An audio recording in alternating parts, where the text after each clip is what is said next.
So does it matter which one I play on or no? No, I just stay on the same one though. Okay. For the whole time. So I'd say stay on this one, and then boom, and then let's check our phones, see if it's working on YouTube.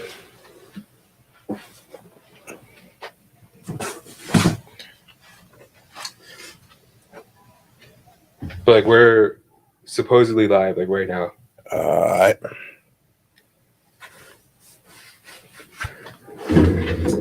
Yeah, I'm.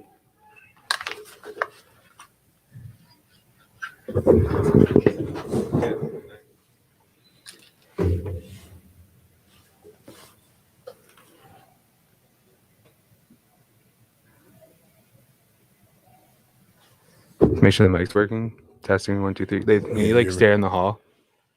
Can you like go out and make sure everything? Because we can't put the audio in here.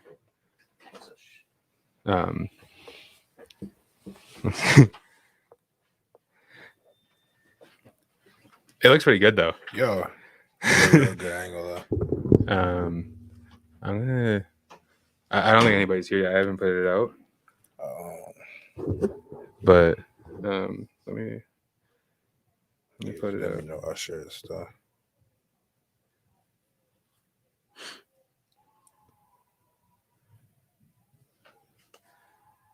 Hey, there it is.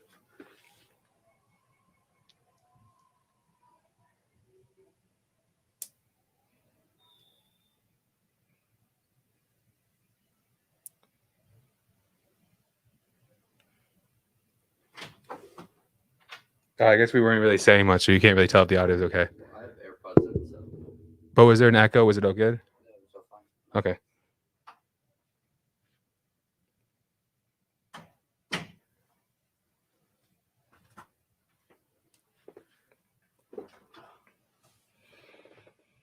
All right, it's out. If people reach, they reach. If not, it's going to be a podcast on Spotify, Apple, and they can come back on YouTube and watch this production. But Pierre, thank you for sticking around. It took us probably close to 30, 40 minutes to set all this up. So, all right. Welcome back to another episode of the Ascandy Sports Podcast. I don't know where to look because now we have multiple cameras. We're joined here by Niagara Prep. Guard or forward? Wing? What do we call you? Call me whatever, man. We're here with whatever man, Pierre Mukandila. We got intern producer Andrew Latham in the studio, clicking buttons, making sure people are seen and stuff. And I'm Andrew Ascandy of Ascandy Sports. So, Pierre, Yes, sir. year, I guess 5 wrapped up. Yeah. What year of Niagara Prep was that for you? That was my first year. Okay. Yeah. And how was that? It was good, man. Like everywhere, there was ups and downs, Mhm. but it was definitely like a fun experience. Probably the best decision I made this first. Yeah. I came through to Crestwood. Yeah. When you guys were playing them. Yeah. You know what's funny about that? What's up? You was there when we lost, right? You guys were up big. We had them up 20. Yeah. Yo, after we had lost to them, Uh-huh. Everyone on Instagram, the captions was, Elijah and Zayden brought them back down from 20, huge comeback. Yeah. Right? Then we played them probably, I said like a month later, Mhm. and we beat them. Yeah. There was nothing. There was nothing. No one gassed it. No one gassed it. Yo, that's on me too. I'll give it that. I'll give you that. But yeah, no, that game was crazy because you guys had him. The first game, you guys had him under control. Yeah, we was up, I think, like 25 on them Mm-hmm. at that point. Yeah. Yo. Was Justice still with you guys at that point? I Nah, can't remember. Nah, he was gone. Yeah. He had left probably a month before that. Okay. Yeah. Yeah. So, I mean, them boys, they dogs, obviously, like they turned up, and Yeah. there was like nothing we could do about it. Yeah. It was one of those games. But Yeah. You how many times did you guys run into them this year? Is it just the 2 OSBA games? I yeah, feel just like 2 OSBA. Oh, just the 2 OSBA games. Yeah. Yeah, bro. Sorry. Did you hear that too? Yeah. I heard it. Yeah. Oh my God. Okay. But Pierre, anybody that's willing to listen to me, I tell them that I think you're probably one of the underrated players of this class. I mean, you get your shout outs and stuff like that, but I don't think people really understand how like day one ready you are to play at the next level. For people that don't know you per se, how would you describe your game style? I mean, I'm a lot of things. Like, if you watch me play, Hmm. you'll see that certain games I'm not doing the same thing. Right. You know what I mean? Like some games, if for example, this year, if let's say Vic or Calvin had the hot hand, you know, I would turn more into a facilitator and turn more into like a decoy. You know what I mean? If they didn't have the hot hand, I'd turn to a scorer. You know, we didn't have big, so I had to rebound. You know what I mean? Like I did a whole lot of things in that, and I know that those are the things that transition to the next level. And I'm a dog, man. Like, you know what I'm saying? Like, I'm a winner, you know? Like, I think that this year was, especially for a first year program, was definitely like, it was a different year. It was something that I never experienced. Yeah. I mean, you know, if any other player was to like be in my shoes, it would have been like real difficult, like mentally. And, you know, I just, you know, I'm glad that I was able to get through that. And it was a good year though. What do you think prepared you mentally for the season? Where were you prior? What experiences have you had? I think honestly just COVID. Yeah. Like that whole like, you know, sitting at home, having to kind of get it out the mud yourself. You know what I mean? Like there's no motivation to like this. You have to get up every day and do it because you want it. I think that also not playing for so long, just I was excited to just hop on the court and hoop. And then my parents definitely like they're always the ones in my corner giving me good advice, telling me that like, you know, this is what you love to do. So, you know, remember that every time that it goes wrong, just remember that like this is what you love to do. Yeah, COVID was big for that, yo. Because like, dude, even getting into a gym, it was in the dog days of COVID. Like I was used to like being able to get in the gym almost whenever I wanted, having a trainer there, like you know what I mean, like. And then when COVID happened, like I was on my own. It was at the park every day, 2-3 times a day. You know, working on different things. Sun, rain, didn't matter. You know what I mean, like so. It was definitely tough. But I had well, we recorded a few weeks ago, but another Ottawa guy, Moroccan Mamba. Yeah. And I asked him the same thing. What's the basketball scene like in Ottawa right now? Is it hard to get in runs when you're not over on this side of Ontario? Or not anymore. Like no. I think we still don't get the respect that we deserve. Like we've produced a lot of, you know, obviously we have like some league guys. But recently, like I'm actually not from Ottawa. I'm from Gatineau, but like you claim Ottawa. I claim Ottawa. You know what I mean?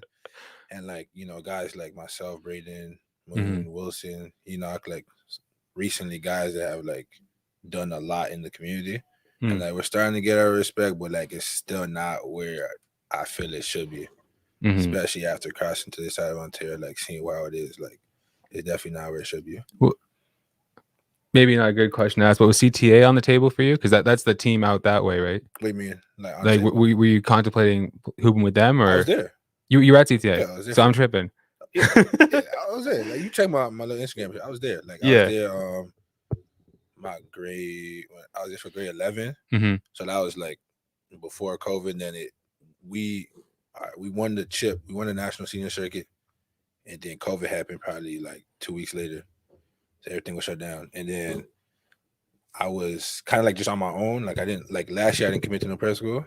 Right. But, like, I was still practicing with them a little bit, working out with them. So like I was there, you know. And CTA definitely like it's a good program. Like I like the coach. Yeah, Tony, he's a good guy. Yeah. Like to this day, like even though I don't play for them, like he'll still check up on me, make sure I'm good. He'll, you know, if there's a coach that asks him about me, you know, he'll come talk to me directly and he'll let me know what's up. Like, so yeah, and then they produce some good players. So yeah, and by the mid to late season this year, they had, you know, Kyrie, they had Braid, and I actually didn't know. I was confused because I've seen it. Yeah.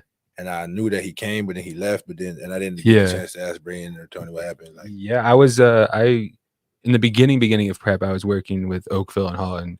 So Kyrie was out with Oakville, and then mid-season he switched over to CTA, and you guys have a shooter over there on CTA. I forget his name, white kid. He's bouncy. I think he's bound That's to. Braden. No, I know Braden. Oh, okay. I know Braden. Okay. But he was more of a spot up guy. I probably wouldn't know. Yeah. So, but like, just you could have been in that team as well. That would have been another interesting thing. But I liked your team too. I like Victor Bonser, who's actually in the chat right now. Yeah. He's saying Max. We got Axel, same last name as yours. Yeah, Say bro. That's my big bro. Yeah. Okay, so we got people in the chat here for you as well. But yeah, you guys had Vic little goof. Yeah.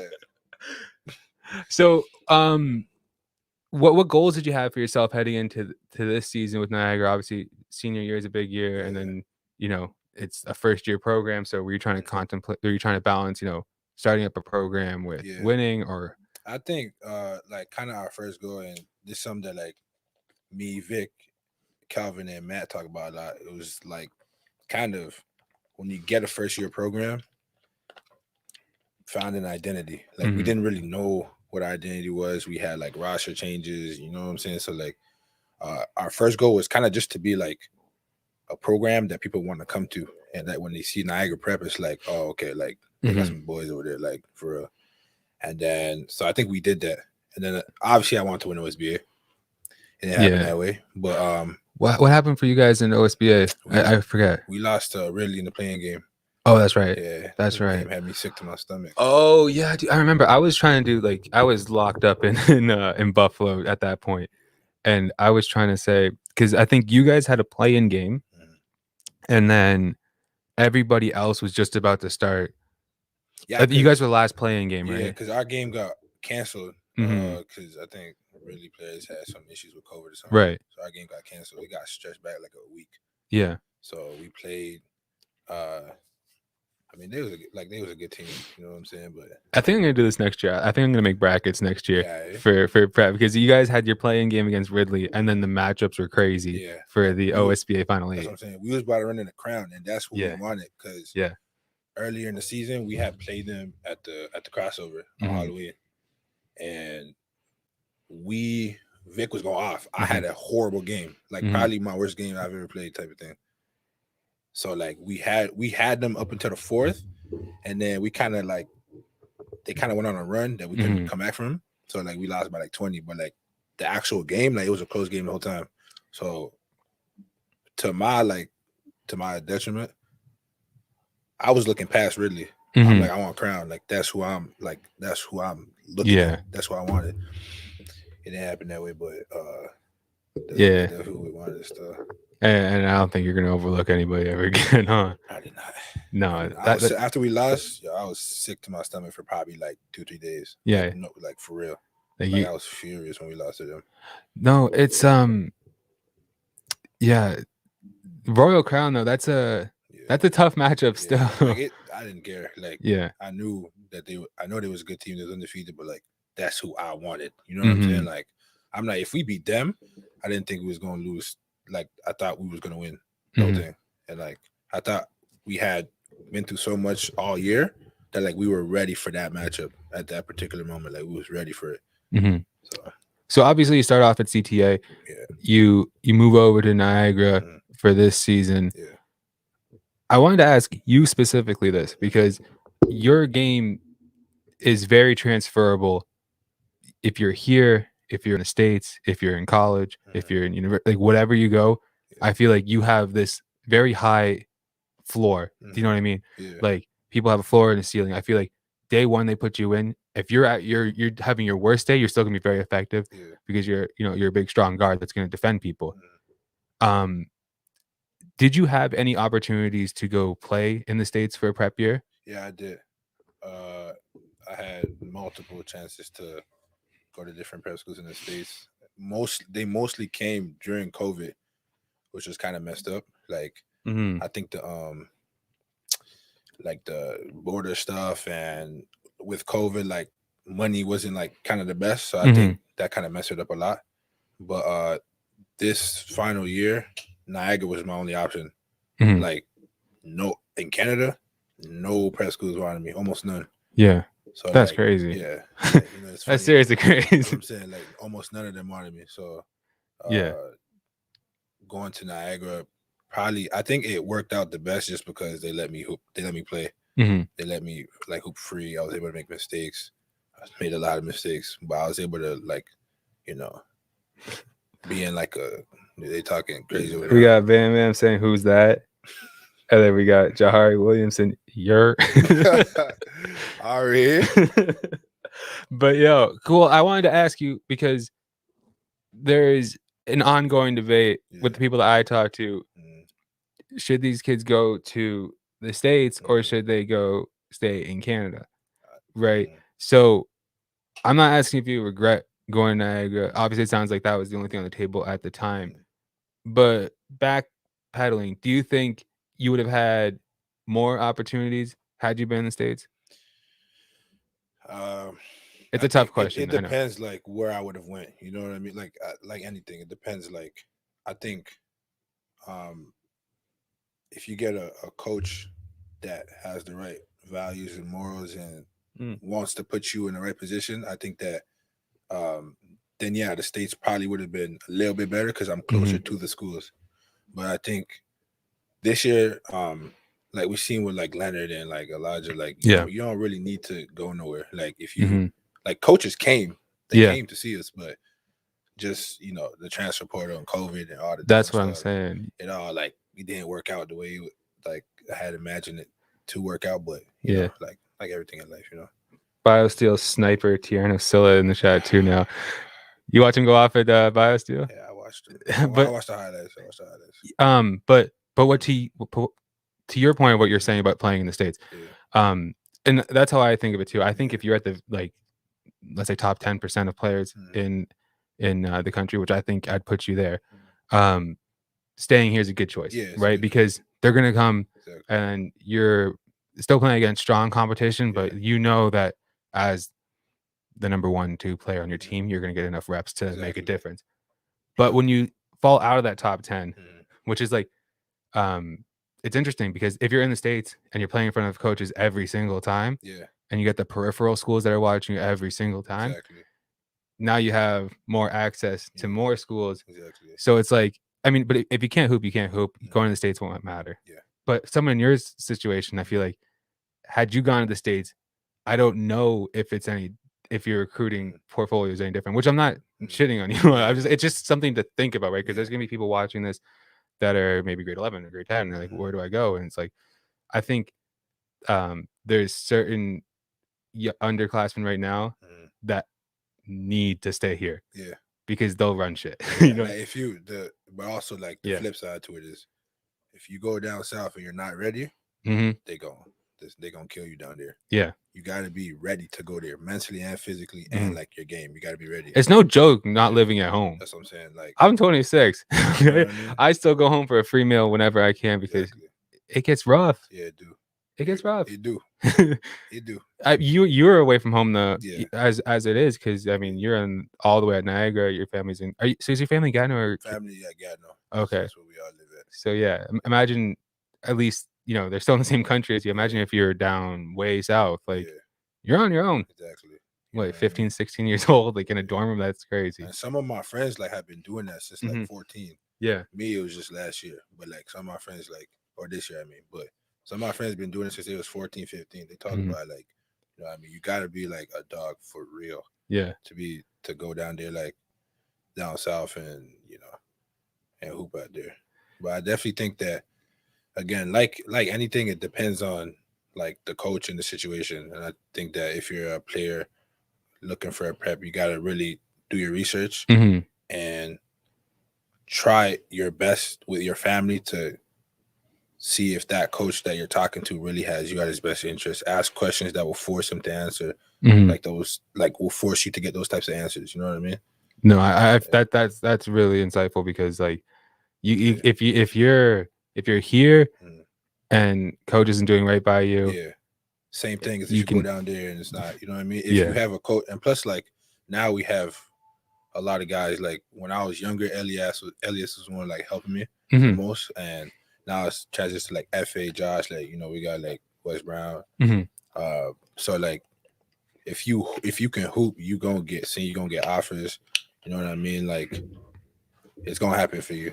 You really don't have to go to some crazy like top 10 ESPN school just to get offers. Like it's not like that no more. No, and I think you hit it here too. Like you probably had coaches coming out to your Yeah. practices and stuff and games and all that stuff. Mhm. Like it can be done here. It's just like it is interesting because I was fully like everybody got to stay here. Let's make Canada basketball as lit as possible. Yeah. I still believe that to a certain degree, but it's also like if you have very transferable skills and you don't necessarily need the ball in your hand to be that guy, especially I mean, let's say you're like a really premier defender, maybe the States makes more sense at that point. But I mean, that's what we're doing, right? That's what we're trying to do here. We're trying to make it, we're trying to force their hands. Like this has got to be, another state on the calendar for them. They got to hit Canada every single year. They got to hit OSBA every single year. And I mean, that only happens that way when we retain talent.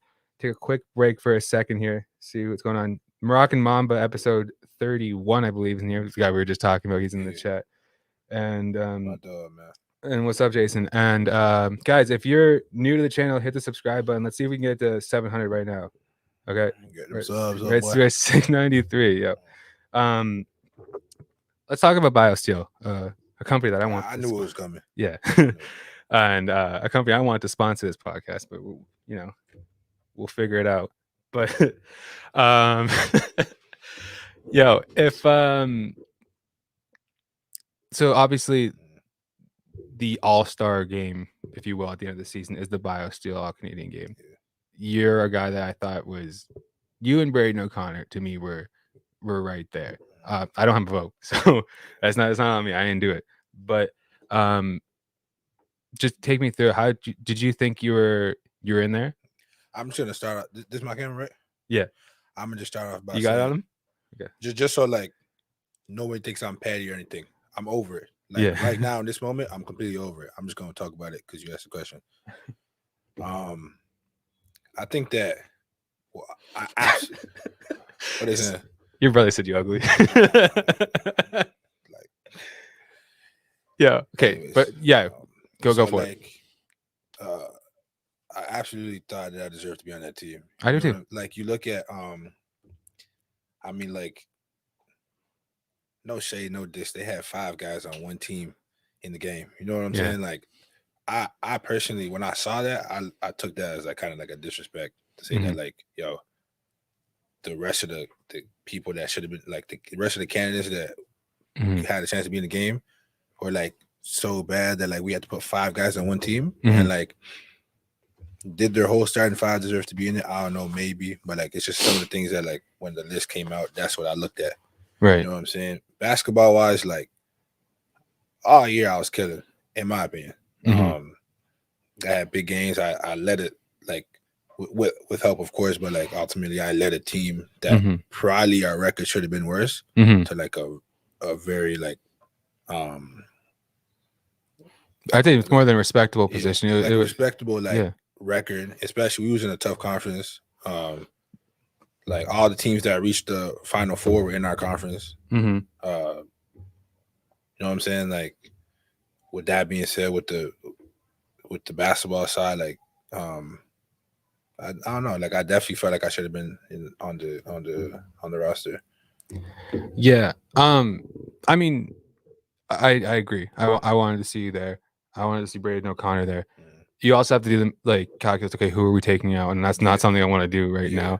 But I would say, like, Afosa's grade 10. What grade is he in? Is he a senior? He's grade 10. I think grade 10, grade 9. Grade 10. Like, no, yeah. Well, he's young. I think he's a 2025 or 2026. Like that. I mean, the kid. Listen, he can hoop with the seniors. Yeah, but that's another spot. Yeah, he listen. He's and he's one of the best. He on the merits. You gonna be in the league. We get it. We get it.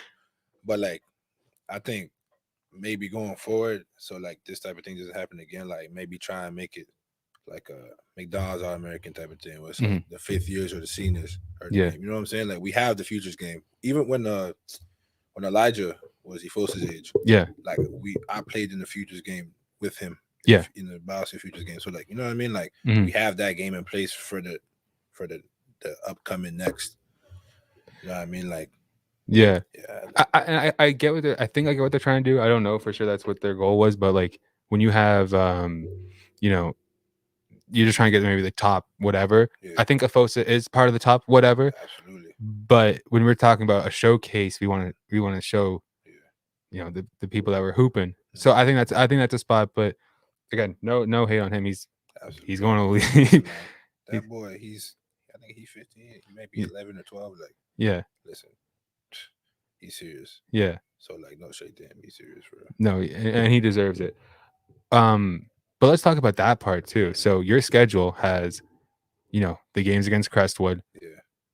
Eventually, you have to play Leonard Miller and Fortier, Mhm. and then you have a Fosa Vashon on the other side of the coin. How Yeah. crazy competitive was this year? Man, some of the games got really heated. I think probably our most heated games was definitely against Crestwood. I think which one thing I didn't know, like Zayden, he talk a whole lot. Like he talked from start to finish, don't matter winning, losing. Zayden Cross? Yeah. Yeah. So like, but I like that though, because it's either I'm gonna talk to you back or I'm not gonna say that, I'm just kill you. You know what I'm saying? So like it's definitely crazy when on a Monday you gotta go up against like Crestwood. On a Friday you play Fort Erie.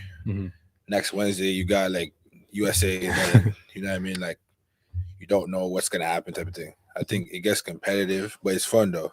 It's fun to watch too, because like Crestwood has the sort of like almost Brooklyn vibes to it. Yeah. You know what I mean?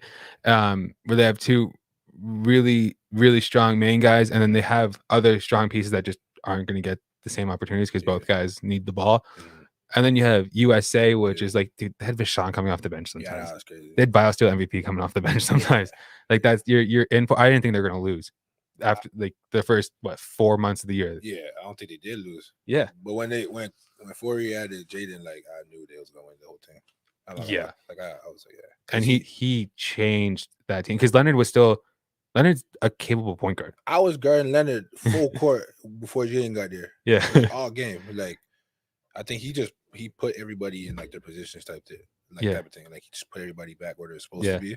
So like they ran smoother. Like when you see them, when we played them without Jaden, like everything was just more smooth. Like their offense was crisp. Like so up until and this is lighthearted, but I was a big Caleb Swan fan. He's from Edge. I don't know if you guys would have ran into them in Premier or Platinum. Play Edge. Yeah, we played them. Tall. Wait, no. Oh, Caleb. Oh, okay, yeah. Callum. Yeah. So he's a long, lanky center. He played together. Yeah, he loves defense. He was my favorite center. He's still top 2, but right now, dude, I love Isaac Jack. Isaac, like that's my dog too. Yeah. Isaac is like he's fundamentally like probably one of the best bigs I ever played against. Like, man, post up, pick and roll. He dives. He rolls like perfect. Man, he seals like everything that I wish we would have had him on our team, bro. I just graduated from university at Buffalo UB. Yeah. He posted that picture yesterday of him on his not committed visit to UB. I'm like, I might come back. Yeah. Listen, I hope that. I mean, I seen he also went to San Jose, I think. Oh, those pictures are fire too. You saw this? That's crazy. No, man. But again, this the prep calendar this year. I look. This is my first real year covering it, so I'm not qualified to say it. But I'd be pressed to say if there's another year that talented, where you have, off rip. I know Elijah. People have NBA buzz for. Leonard declared for the draft. And then Afosa we just mentioned, who is there's potentially 3 NBA players on different teams in one season.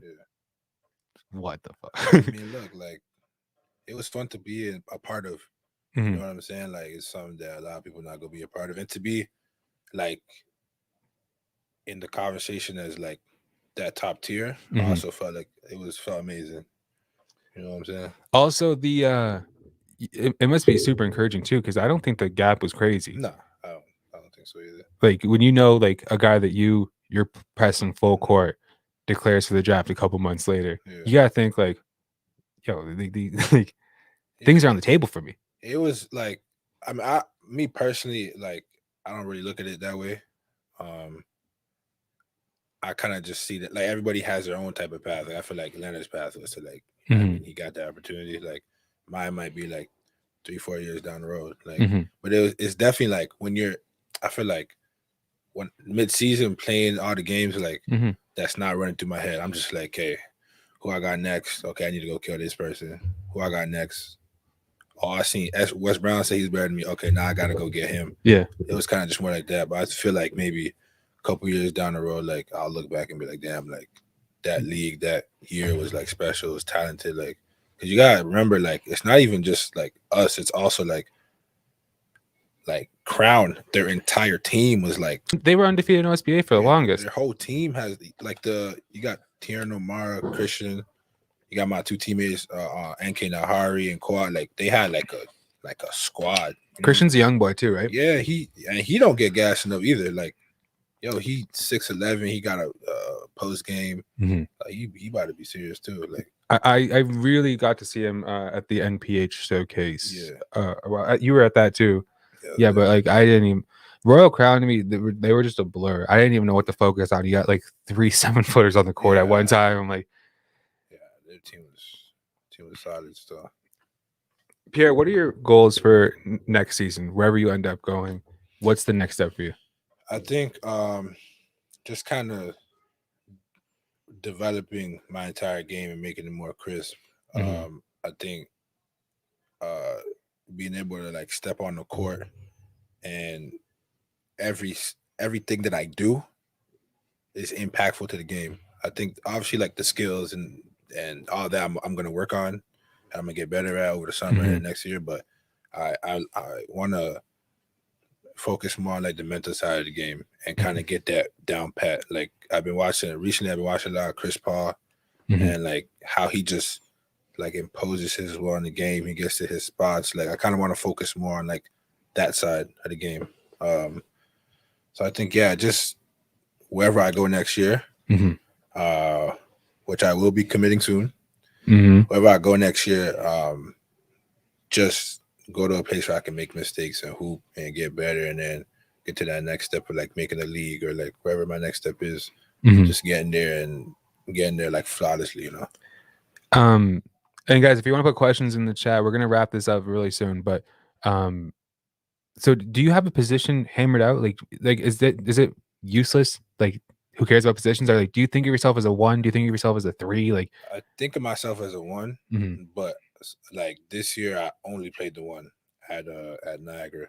But with like Northern Kings, I played 1 through 4. Prior to that, I played 1 through 4. So I really like it. Really doesn't matter where you plug me. Like as long as I can go out there and hoop, like I'm be effective. Yeah, whatever I'm doing. I know Wes talks about Victor a lot too. But like I was working on a video for Wes and he mentioned him. I think it was like shooting guards available or something like that.